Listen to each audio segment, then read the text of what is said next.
Écrire, pour certains, c'est la confrontation de l'horrible page blanche. Écrire, pour d'autres, c'est plonger son regard dans le miroir de son âme afin de diagnostiquer son état. Écrire, pour d'autres encore, c'est de pouvoir concurrencer l'état civil en peuplant son œuvre de multiples personnages. Eh bien, pour Colette, à travers la bouche de René, écrire, c'est un peu tout ça. Écoutez. Écrire. Pouvoir écrire.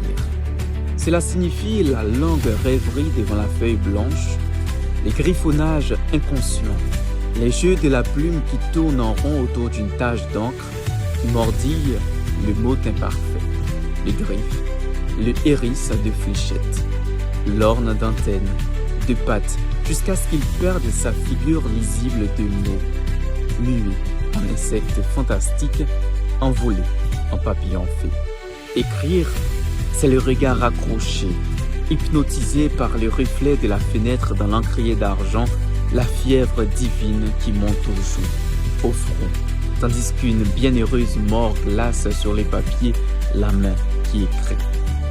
Cela veut dire aussi l'oubli de l'heure, la paresse au creux du divan, la débauche d'invention, d'où l'on sort courbattu, appétit, mais déjà récompensé et porteur des trésors qu'on décharge lentement sur la feuille vierge dans le petit cirque de lumière qui s'abrite sous la lampe.